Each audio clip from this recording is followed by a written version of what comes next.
नमस्कार मंडळी, डॉक्टर सुकन्या कुलकर्णी ह्या यूट्यूब चॅनलवर आपलं स्वागत आहे. मंडळी, गेल्या भागात आपण दह्याविषयीची माहिती घेतली होती. दही कसं खावं, कुणी खावं, कधी खाऊ नये, या सगळ्या गोष्टी आपण सविस्तर पाहिल्या होत्या. या भागात आपण विरजण आणि दही घट्ट लागण्याच्या काही टिप्स पाहणार आहोत. ज्या गृहिणी स्वयंपाकघरात नवीन आहेत किंवा ज्या पहिल्यांदाच विरजण लावत आहेत त्यांच्यासाठी या टिप नक्की उपयोगी पडतील. आपण विरजण म्हणजे काय हे पहिल्यांदा पाहूया. विरजण म्हणजे दही आपण दुधापासून तयार करतो. ते दही लावण्यासाठीही दुधामध्ये 1 ते 2 चमचे दही मिक्स केलं जातं. तर ते जे 2 चमचे दही आपण मिक्स करतो त्याला विरजण म्हणतात. आता खेडेगावांमध्ये किंवा ग्रामीण भागात आपण राहत असू तर घरचं विरजण जर संपलं असेल तर आपण अगदी शेजाऱ्यांकडे बिंदास विरजण मागायला जातो आणि त्यांच्याकडे ते असतं देखील. पण जर तुम्ही शहरी भागात राहत असाल तर फ्लॅट सिस्टीम आहे. सगळ्यांचे दरवाजे बंद असतात, प्रत्येकाच्या कामाच्या वेळा वेगळ्या असतात, प्रत्येकाची संस्कृती, आहार सगळंच वेगवेगळं असतं. तुम्ही विरजण मागायला जरी गेला तरी त्याच्याकडे ते असलं पाहिजे. मग विरजण आणायचं कुठून? तर विरजण आपण घरीच बनवायचं. मग त्याच्यासाठी काय काय लागतं? दूध. आता हे दूध कसं पाहिजे विरजणासाठी? आपण गाईचं किंवा म्हशीचं कोणत्याही दुधाचं विरजण लावू शकतो. गाईचं जर विरजण लावलं आणि दहीही पुढे गाईच्या दुधाचं केलं तर दही हे थोडंसं पिवळट आणि थोडं पातळ दिसतं. आणि म्हशीचं जर केलं तर ते पांढरं शुभ्र आणि घट्ट लागतं दही. तर आता विरजण बनवण्यासाठी जे दूध आहे त्याचं तापमान, आपलं वातावरणाचं तापमान, थंडी, पावसाळा, उन्हाळा या प्रत्येक ऋतूचा विरजण सेट होण्यावर परिणाम पडतो. त्याच्यामुळे ते वातावरण शिवाय आपण लावणारं त्या दुधाचं तापमान याचं गणित जर जुळून आलं तर विरजण व्यवस्थित लागतं. उन्हाळ्यात विरजण लवकर लागतं, दही पटकन बनतं, कारण बाहेर उष्णता असते आणि आंबवण्याची प्रक्रिया जी आहे ती पटकन होते.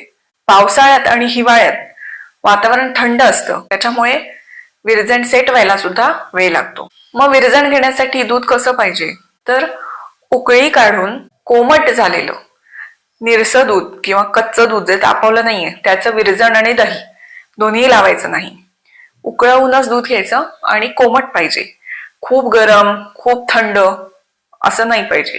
त्याचं विरजण लावायचं. मग आता विरजण कसं लावणार? दूध तर घेतलं, मग आता दुधात काय घालायचं? तुम्ही चांदीचा शिक्का जर तुमच्याकडे असेल किंवा न वापरलेलं चांदीचं वेडणं असेल तर ते त्या दुधात घालून ते भांड झाकून ठेवा. एक 5-6 तासांनी तुमचं विरजण सेट होईल. समजा नाणं नसेल किंवा वेडणं नसेल तर आपल्या ज्या लाल सुक्या मिरच्या असतात का नाही जेवणातल्या, त्या किंवा हिरव्या मिरच्या पण देठासकट घ्यायच्या, त्या जरी 2-3 त्या दुधात टाकल्यात आणि झाकून ठेवलं तरीही विरजण छान लागतं.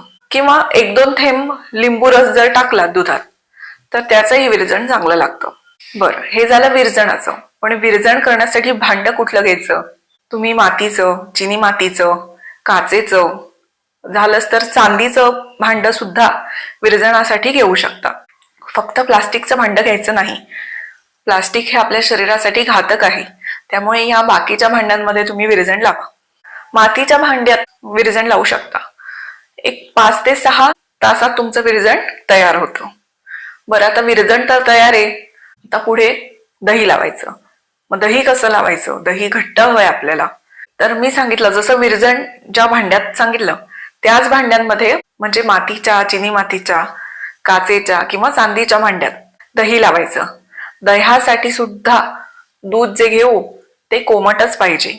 उकळी आलेलं आणि कोमट झालेलं दूध आपल्याला दह्यासाठी घ्यायचं आहे.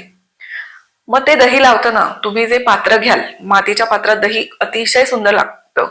मातीची वेगवेगळी भांडी मिळतात, चिनी मातीची मिळतात, मातीची मिळतात किंवा कुल्हड जे असतात कपांसारखे मातीचे, त्यातही तुम्ही लावू शकता. आता या मातीच्या पात्रातच का लागतं इतकं छान दही? तर मातीचं पात्र हे थोडं सच्छिद्र आहे, त्यामुळे तुम्ही उन्हाळ्यात देखील बघितलं असेल, जर आपण पिण्याच्या पाण्याचा माठ वापरत असू तर तो माठ आहे की नाही तो काही दिवसांनी झिरपायला लागतो, म्हणजे त्याच्यात पाणी ओढून घेतो मातीचं पात्र. तसंच दह्याच्या बाबतीतही आहे.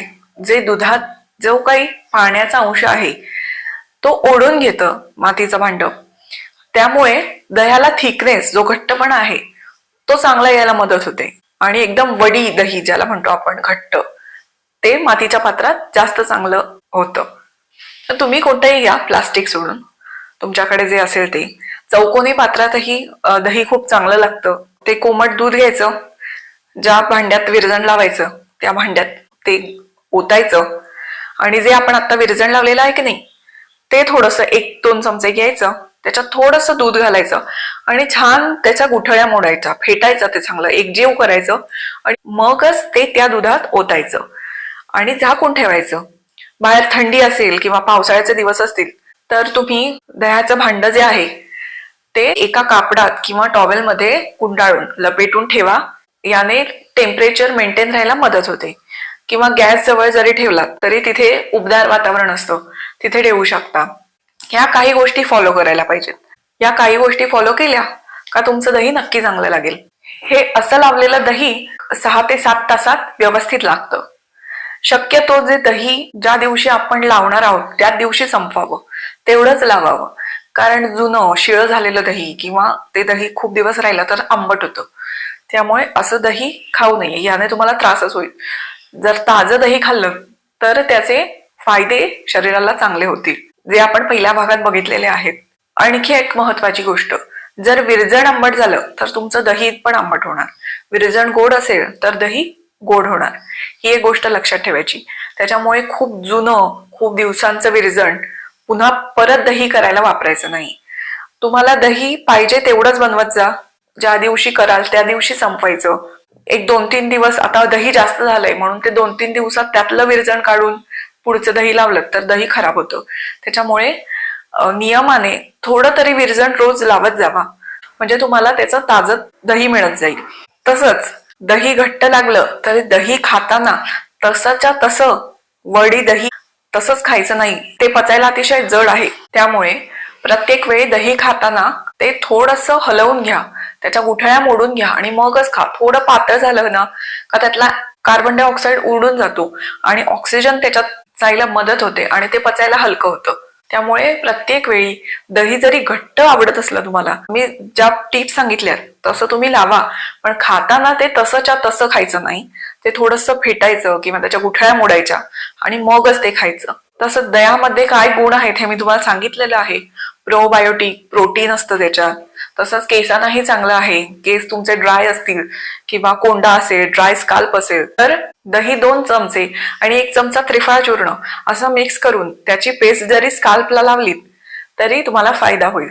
तसंच त्याच्यात लॅक्टोबॅसिलस आहे, जे आतड्यांसाठी खूप चांगले आहे. त्यामुळे दही तुम्ही सेवन करू शकता.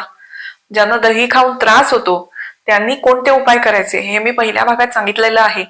त्यामुळे तो भाग तुम्ही पाहिला नसेल तर प्रथम तो भाग पहा, म्हणजे तुम्हाला दह्याचे नियम कळतील.